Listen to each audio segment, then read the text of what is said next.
topics and opinions expressed in the following show are solely those of the host and their guests and not those of W4CY Radio, its employees, or affiliates. We make no recommendations or endorsements for radio show programs, services, or products mentioned on air or on our web. No liability, explicit or implied, shall be extended to W4CY Radio or its employees or affiliates. Any questions or comments should be directed to those show hosts. Thank you for choosing W4CY Radio.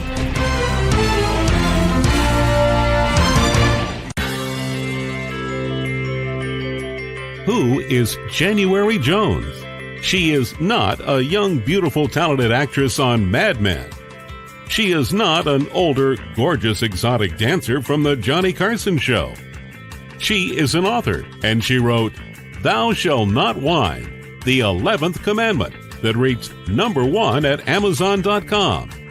She is a reality TV golf personality with World High Stakes Golf televised on HDNet.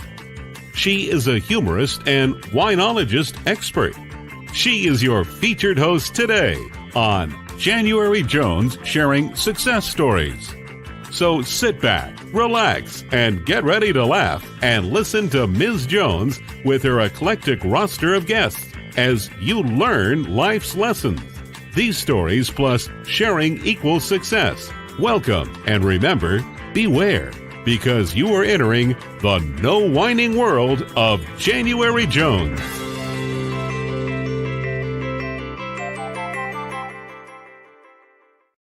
Hello everyone. I hope you're having a glittery and glowing day. I'm January Jones, and I'd like to welcome you to our podcast today. I'm so excited because, as you can see, I have my glittering yellow hat. I have my glitter cane, my glitter watch, my glitter ring, and Glitter Granny has opened up. My website is now available at Amazon and on the internet, glittergranny.com. You can start shopping there and subscribing. I'll tell you more about it later. Now for my listeners, let me ask you a question.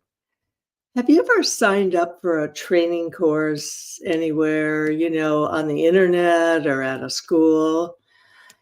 And when someone says something is 5 minutes of training, what do you think right away?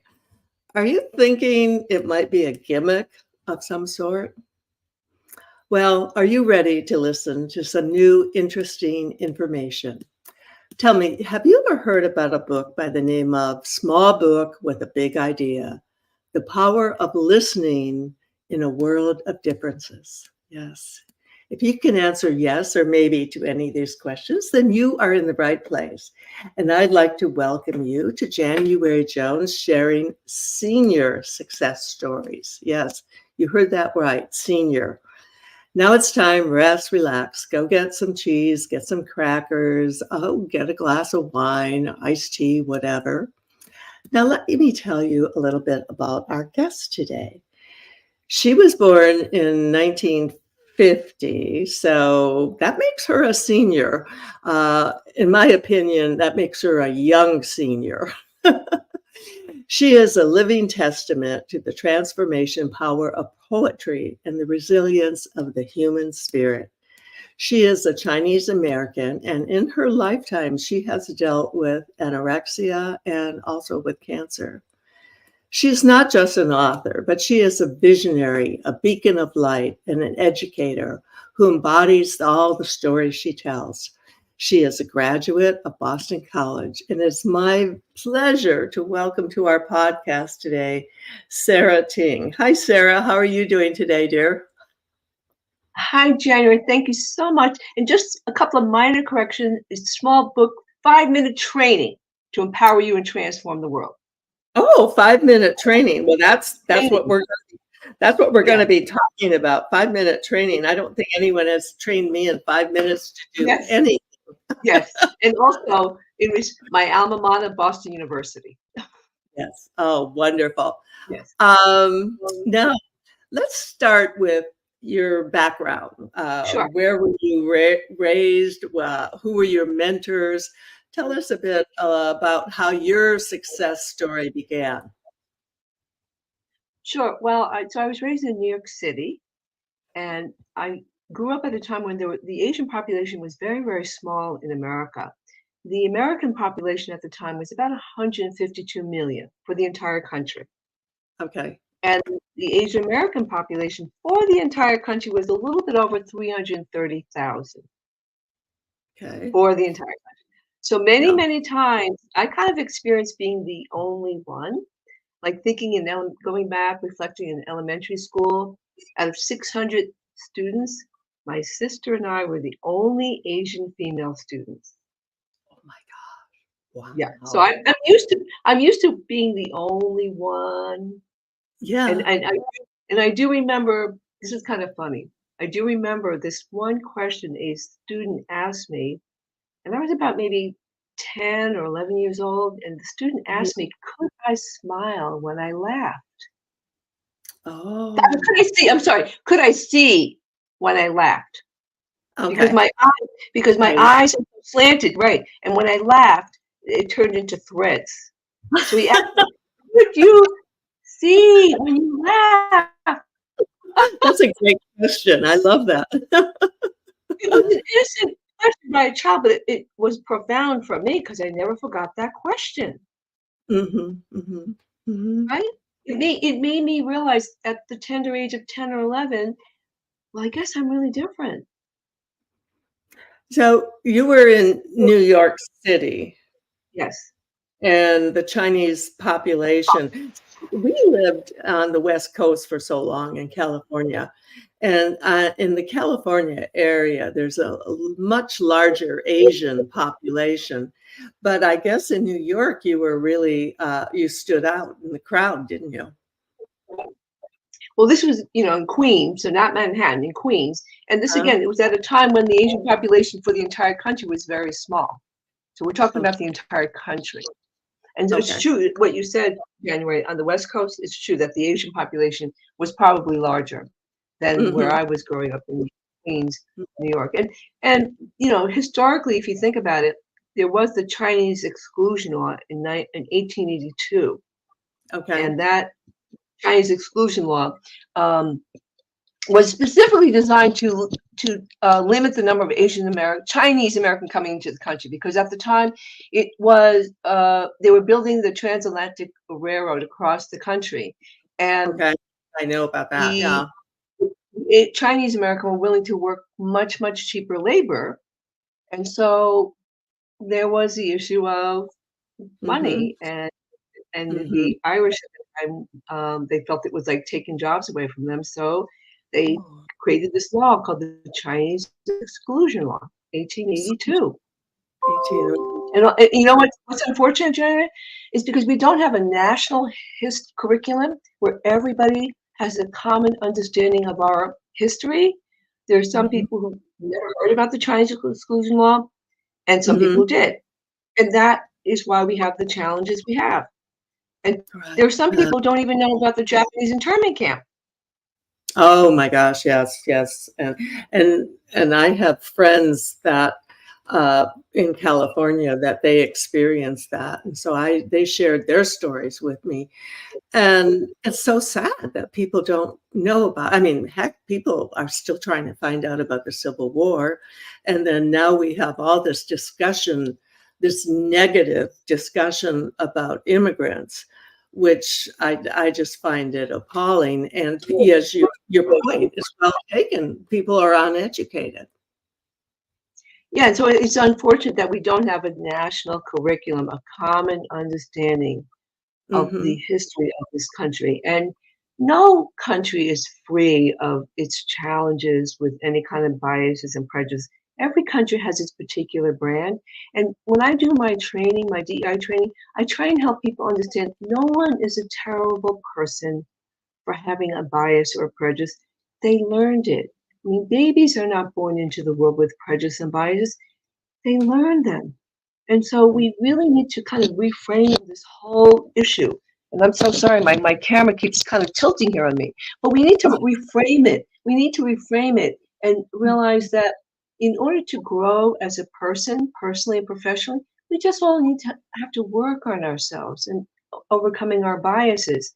And there's a really wonderful quote by Madame Curie, who she's only one of 5 people who won the Nobel Prize in Science twice. Now, can you Oh, imagine? I Yeah, can know you about it. It's amazing. yeah, can you imagine the gender biases she must have went through as a woman in the field of science? Oh, So I want to wow. share this quote with you because I think it's such a simple but right on the mark quote. She said, "You cannot hope to build a better world without improving the individual. To that end, each of us must work on our own improvement." So think about it. Here she is, Yeah. a woman in the field of science, and she probably Hmm. went through a lot of gender biases, but she didn't talk about creating a new policy or No. new law because she realized, well, it's people who create the policies and laws. And so if the people who create these policies and laws don't kind of do the work on themselves, you could easily put a bias in the policy or the law. Oh, absolutely. Which is something that we're seeing Yes, happen. Yeah. yes, When we talk about that, I always go back to that beloved musical, South Pacific, and the incredible song where they say, "You have to yes. be tall." Capital And job. I hear that, it brings tears to my eyes because it is just so true. It's such a beautiful song, and I wish it could be played every day for all of the people out there who haven't been taught properly. I, I couldn't agree with you more, January. That's such a beautiful song. You are right on the mark. I couldn't agree with you more. It's a beautiful song to help us all realize we're taught prejudice and bias. It's not natural. We are taught it. Uh, You yeah, know what's and natural? Jenny, you know what's natural? The sun what shines on all of us. That's natural. mhm. I'm wearing my sun hat too, dear. Yeah. And you look at these beautiful children that come into the world that we love and embrace and hold to our hearts. And they're so sweet. They're so innocent. They have no hatred. They have no bigotry. Right, They're just pure. And you right. just wish that somehow we could maintain that, keep that for them. Tell us now just a little bit about your parents. What was it like for your parents, and what was it like growing up? And I assume they were born in China, right?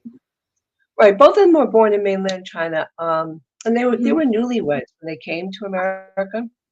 They were Okay. Uh, newlyweds, and they had 4 children the first 4 years of their marriage. 4, January. well, It, we know they weren't Catholic, but yeah, yeah. And 4 children with no support system. No support oh, system. So, oh, and now remember, and they're immigrants. So, it when as I got older, I could understand and appreciate the challenges they must have went through as right. Chinese Americans here in America, and so it was difficult for them having 4 children and uh, What not what no did support. what did your father do for a living? I know what your mother did. She was Yeah, home yeah. taking My care of babies. father, yes.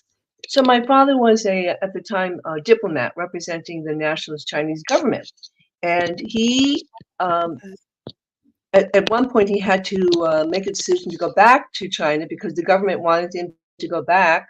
And that time I was about 11 or 12 years old, and he made the decision to stay here in America because none of us knew a word of Chinese. And the reason Yeah. why we didn't is because the teachers told my parents, don't teach your children Chinese because they were afraid it might affect our English, learning English. So they never taught us Chinese. So they Mhm. knew that if they were to go back, it would be such a struggle for us. And so they stayed here for our education. And that one decision, January, changed the destiny of my life because clearly, if my father decided to go back, I probably wouldn't be here talking to you. Yeah. And that I can attest to. Yeah. My grandmother came from Poland, and it was interesting. She and her children all spoke Polish, but the Hmm. grandchildren, we were never allowed, for the same reason, to learn Polish or speak Polish because the thing here was we had to fit in, we had to assimilate. Oh my See, gosh, this is so much fun to talk to you. We're going to take a break right now.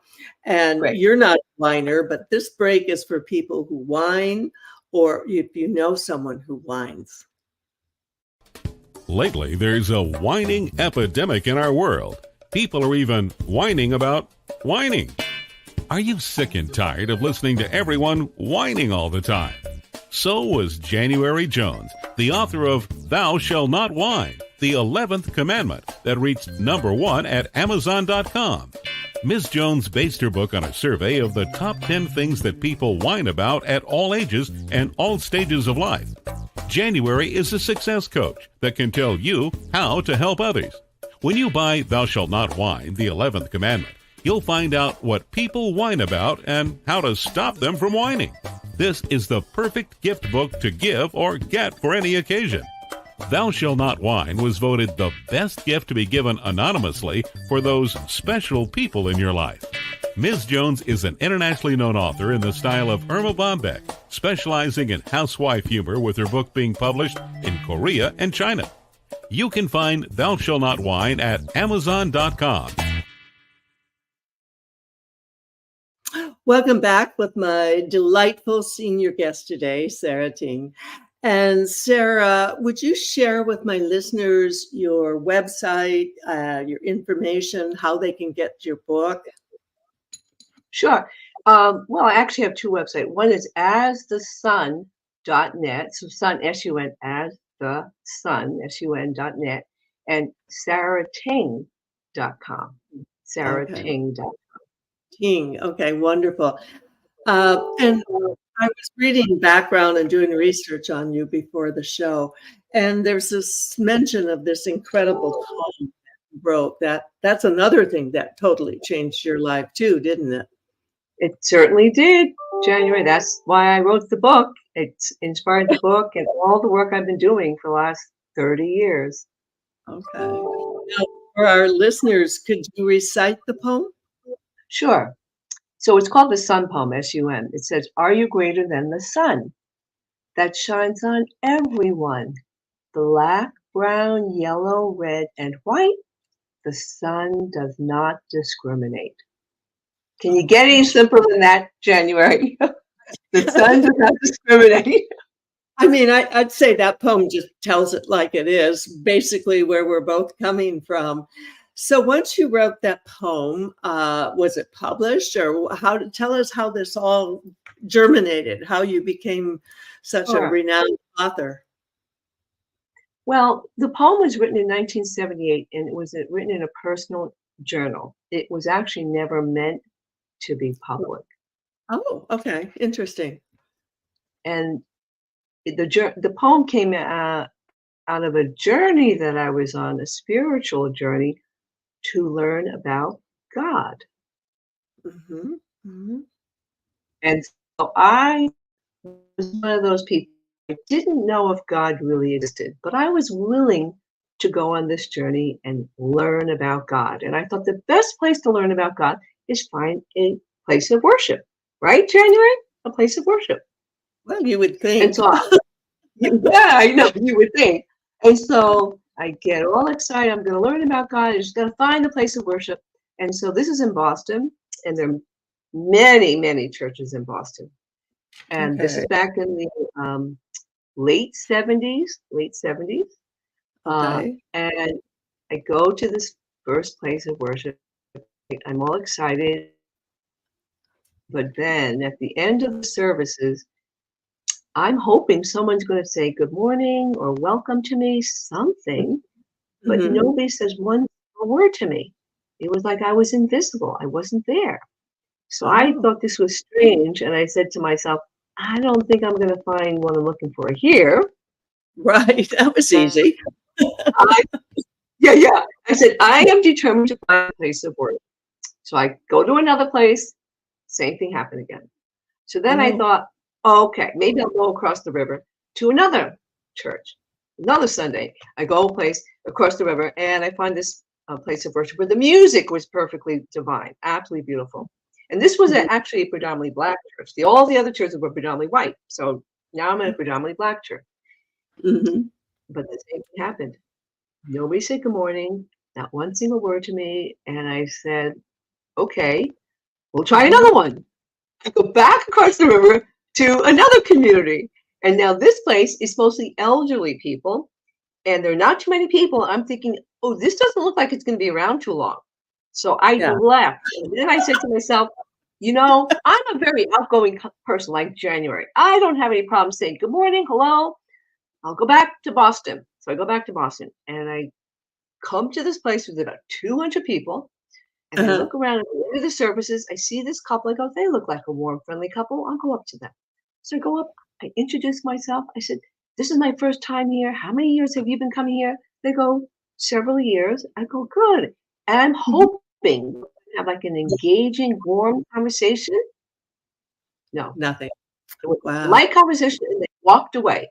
So at that point, January, I said, I was really feeling very dejected. And I can Mhm. even remember what I was wearing that day. It's number 50. I remember what I was wearing. I had a white beret on. My hair fell down to my waist. I had a dark velvet green coat that tied up the waist and Mhm. maroon boots up to my knee. It was a gray New England day. Gray New England day. The bus came. I stepped onto the bus, sat in my seat. I leaned my head against the window, and then all of a sudden the sun's rays came shining through the window. And I Okay. hear this calm male voice, right side, speak to me. And the Really? voice said, yep. The voice said, I don't just shine on you, Sarah. I shine on everyone. Oh, And that's when wow. I started the poem. That's Are when you you became. greater than the sun that shines on everyone? Black, brown, yellow, red, and white. The sun does not discriminate. I think, January, now that I have a deeper understanding of God, the Yes. Holy Spirit. I think Uh-huh. it was the Holy Spirit to me, Okay. or Jesus, one of the two.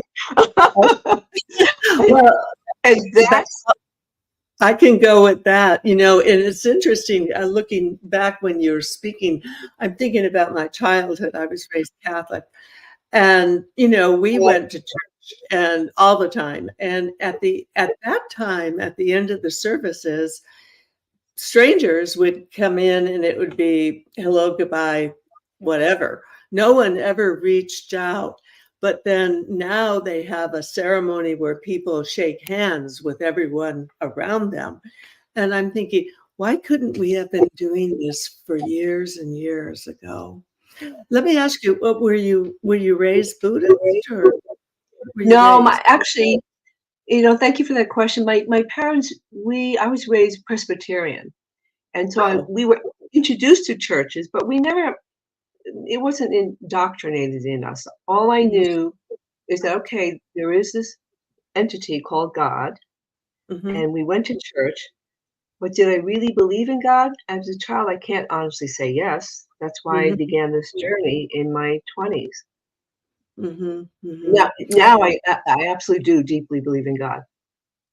Well, I do too. And at this stage of life, I've embraced a spirituality that is non-denominational, because I have come to the point in life where it's more important to love everyone, love every color, love every creed. Hey, we're all going to go to the same place, I hope. And I think if you try to live a good life, you're on the right road. And I think it's much simpler than organized religion makes it out to be. Yeah, no, I agree. And I think, unfortunately, there's so many different religions, and some of them actually divide us more than bring us together. Yeah. Well, as you know, through the world, most of the big wars have been caused by religions. And we see that now in the Middle East. It's totally about religion. And that is such a sad commentary on our times. So you did this search when you were 28. You had already graduated from Boston University. And were you married at that time? Did you have children or No, family? You no, I've never, no, I've never done it yet. January, that special guy hasn't shown oh, up. maybe he'll see you on the show for sure. There are all these young people, they're all going on websites to start dating and meeting people. So maybe you'll have a glitter granny collection. Wouldn't that be wonderful? It would. Well, Yes. I just have a lot of faith in God that Hmm. my life, I have valued every moment of my life. I don't have any regrets. I feel that everything that has happened to me in my life happened for a reason. And so Right. for me, it's up to me to decide what to do with that experience and never ever let it um, hold me back Hmm. or make me feel like a victim. Every everything that happens in our life, for me, it always happens for a reason. And the biggest challenges that maybe create the biggest heartaches are the opportunities for the biggest growth in our life. Yes. Yes. And this is a message that I was given to by my one grandmother, my Polish grandmother, who immigrated here when she was 20. And everything she would say would be the worst things. If you just wait it out, they'll turn out to be the best things. And it's a cycle, and it's so true, and it's so hard to get that message across to young people because it seems like when something bad happens, they seem to want it to be the end of the world, and little do they know it's the beginning for them.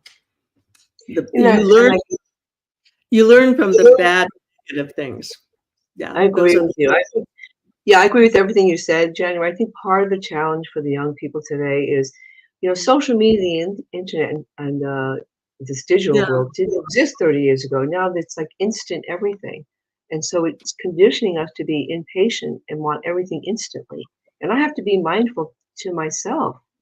We have to cultivate patience, and yes, humility.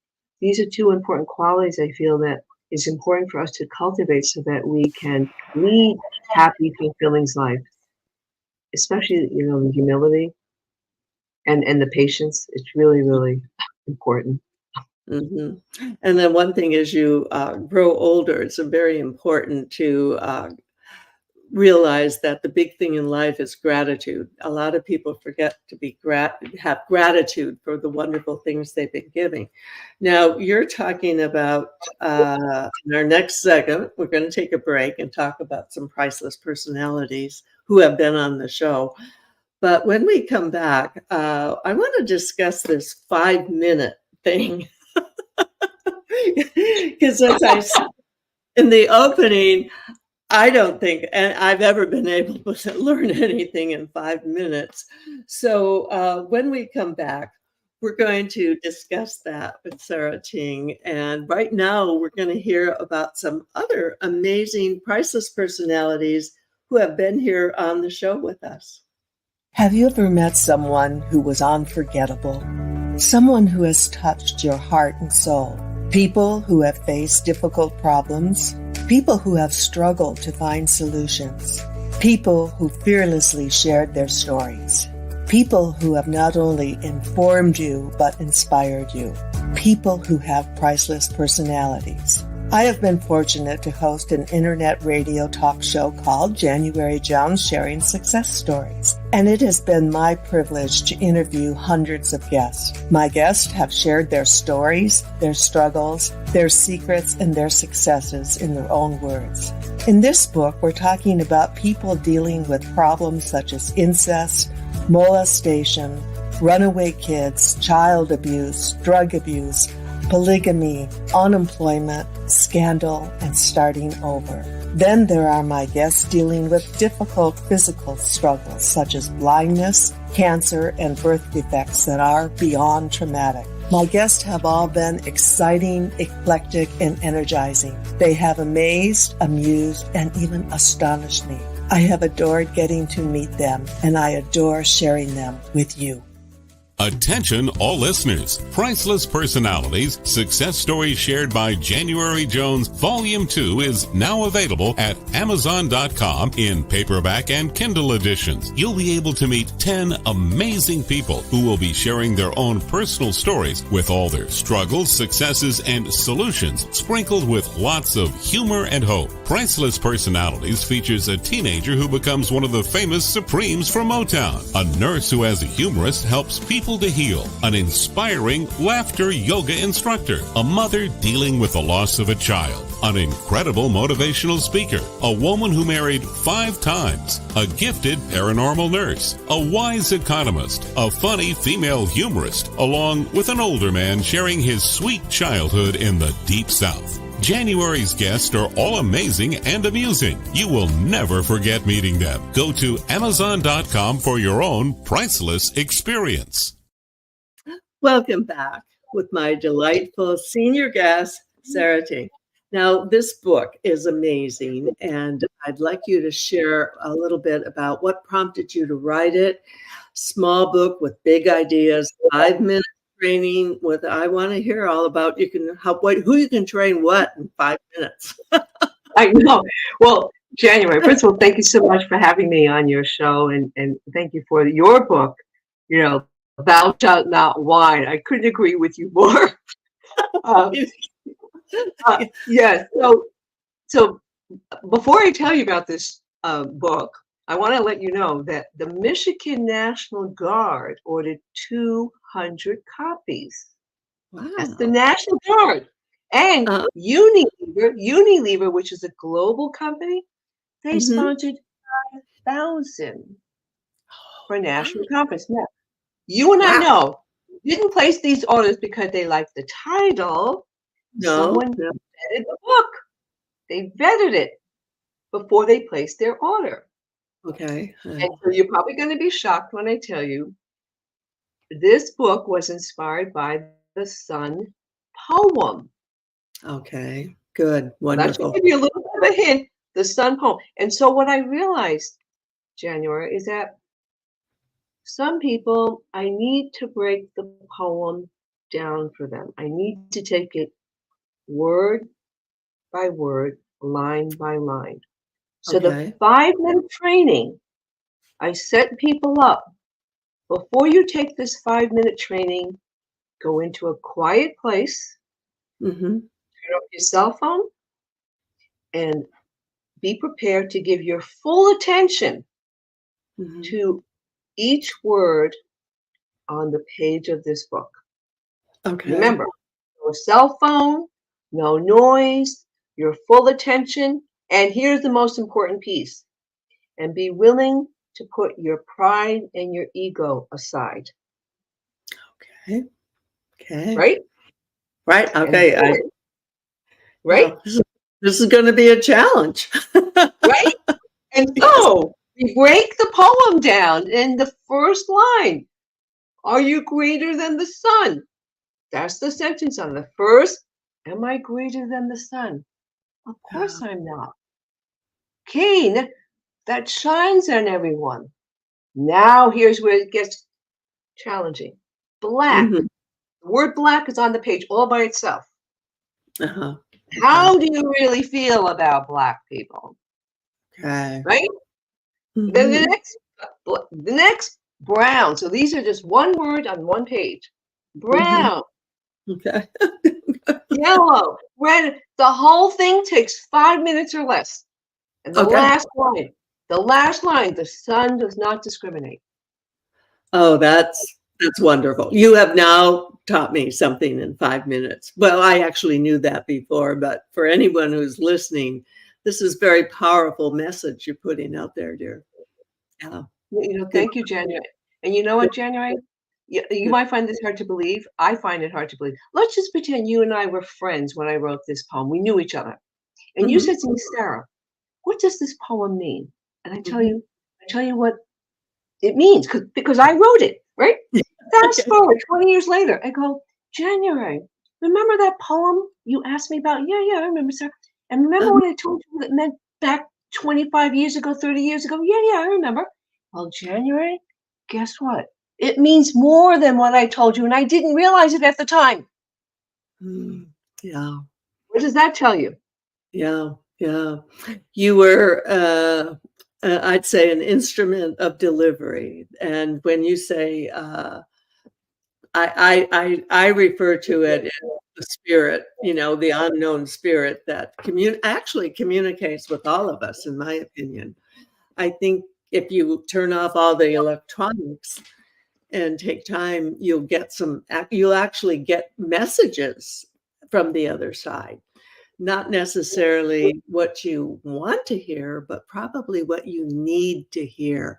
That's my experience. How about you? I love everything what you just said. I ditto underscore, especially what you said, an instrument of delivery. We Yeah. all, and you know what I've experienced, January, and tell me if you've experienced this. So it's true, I wrote a second book called The Power of Listening in a World of Differences. So here's Mhm. what I've experienced. When I feel someone is genuinely listening to me and fully Mhm. present, Yeah. I say things that I've never said before. Like it just comes out of my Right. mouth. Like, wow, I never said that before. Have you ever Mhm. experienced that where you talk to somebody and Mhm. they're so present with you and Yeah. listening to you that all of a sudden something comes out of your mouth like, wow, I'm saying that for the first time. Yeah. Yeah. Yeah. And it's interesting. It's when that connection is made, which, by the way, I feel I have with you today. Some things you don't even have to say because they're already there.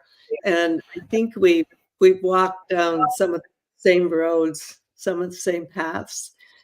And it takes a lifetime to realize this, to realize these what we've been given. And it's wonderful that you've chosen to share this with so many people. That's amazing. Good work, No, dear. what you said again is I couldn't agree with you more. It takes a lifetime. It takes a lifetime to, first of all, I think, to know yourself. And I think in order for all of us to continue to grow personally and professionally, you have to cultivate self-awareness. You Mhm. cannot grow if you don't take time to reflect on yourself, Right. both good and bad. And the thing that I think we have to be aware of is don't beat up on yourself. And this is what happens. You hear people saying, "Oh, that was dumb what you did," like criticizing themselves.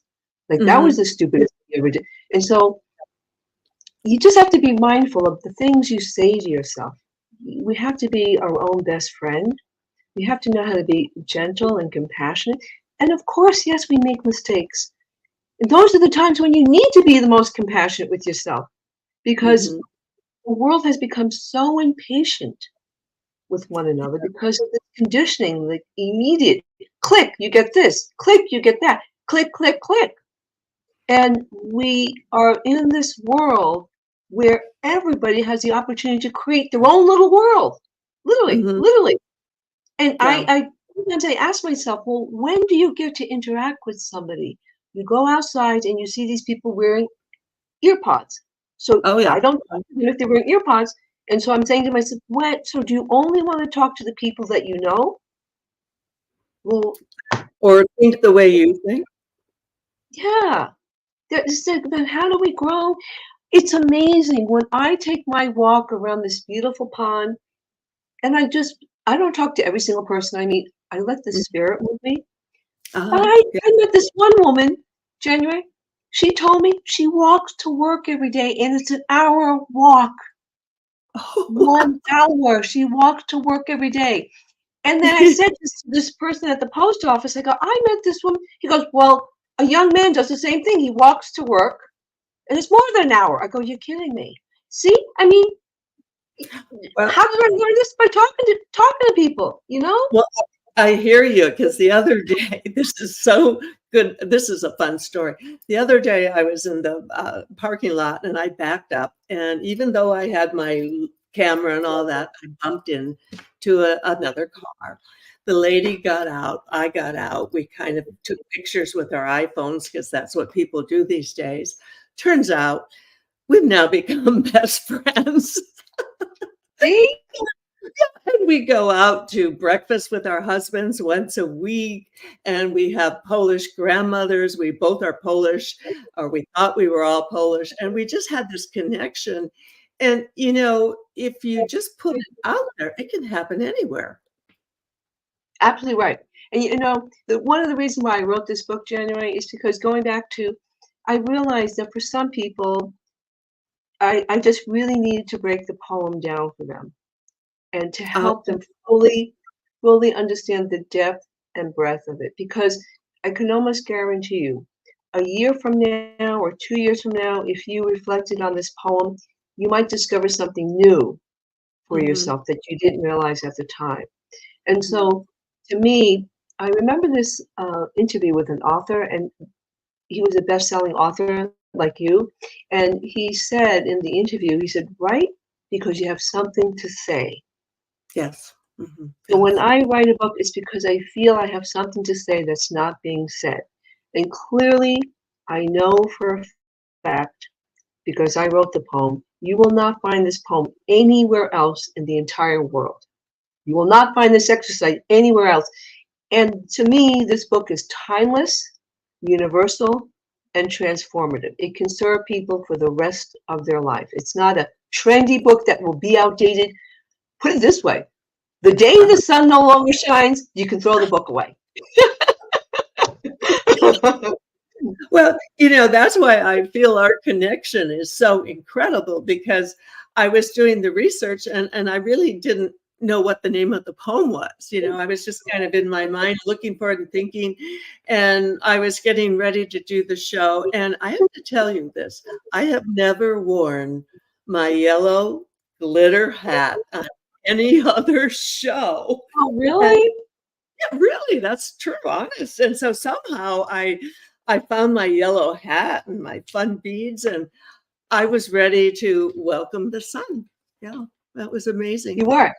And you know what? Yellow, I don't know if you know this, but a lot of colors have different meanings to them. And yellow, my understanding, the color of yellow is the color for joy. Oh, okay. Yeah. Joy. I love it.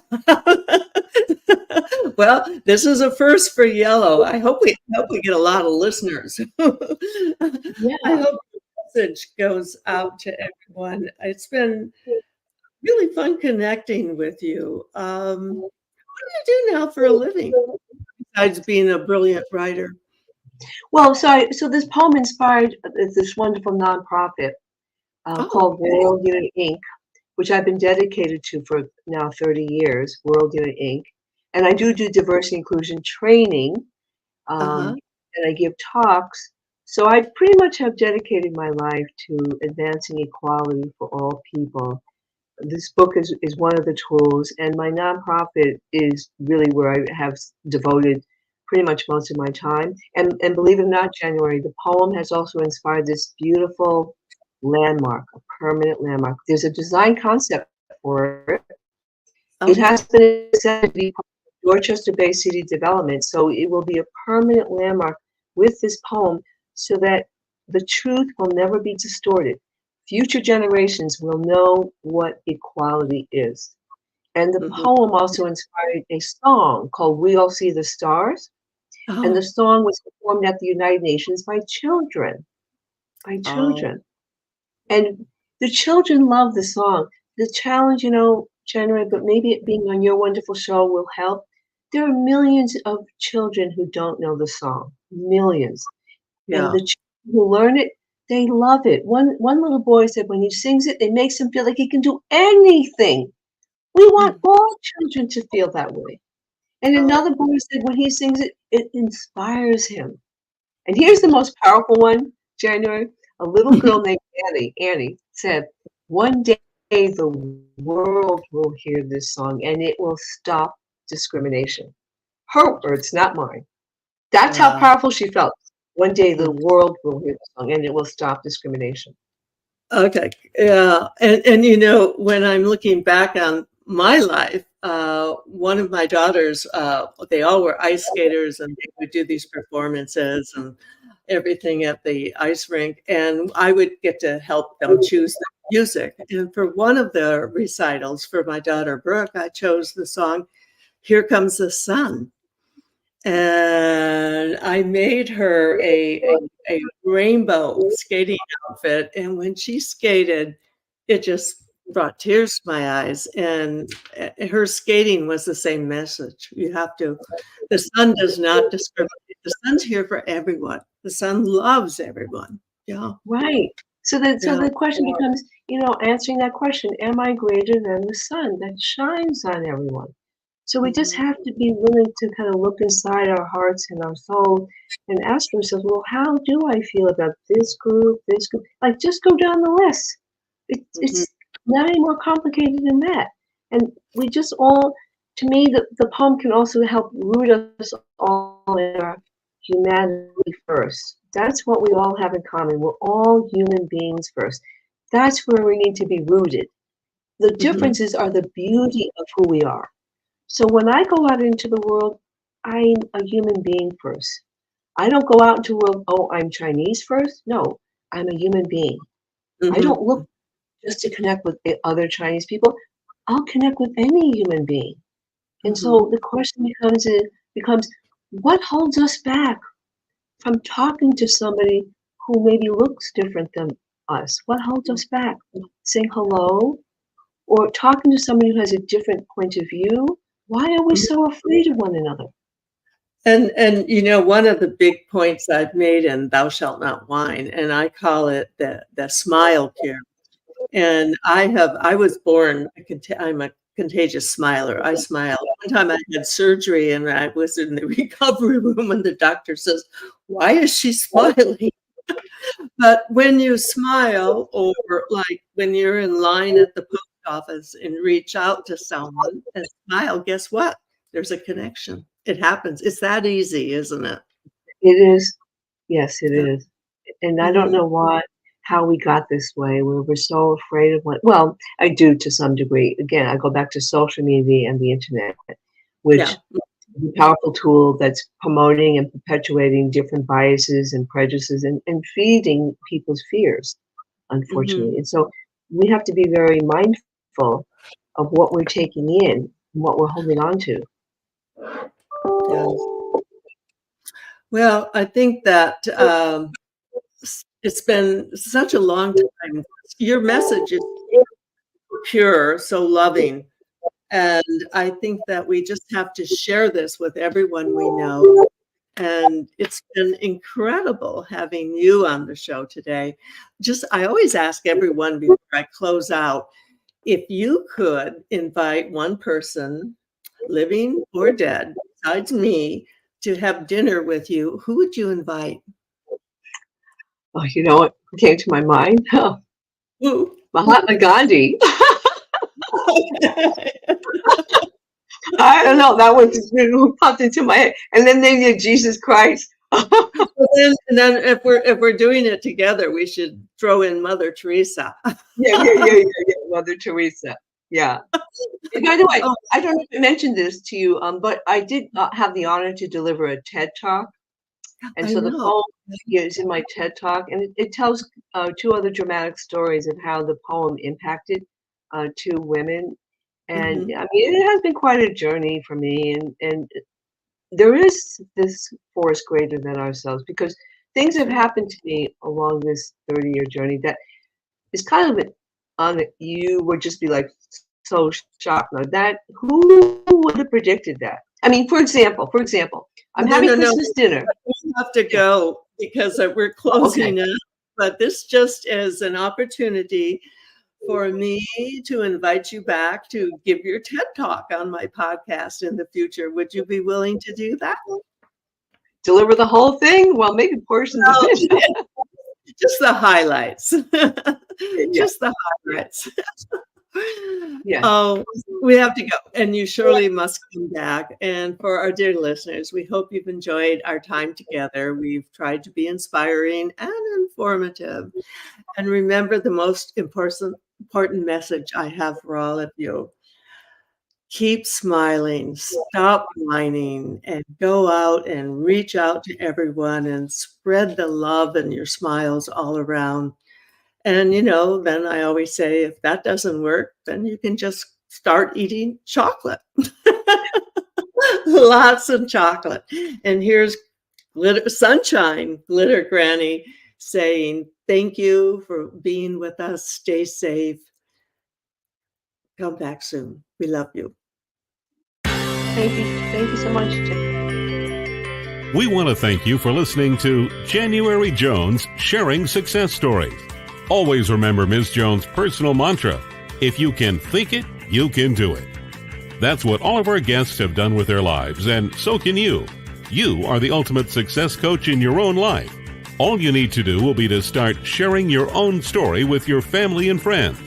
We hope that our guest stories will encourage you to explore an equation in your future that will combine your creativity plus connecting with others will enable you to be successful too. Always remember, your passion plus your purpose will equal prosperity as you explore the wonderful world of January Jones.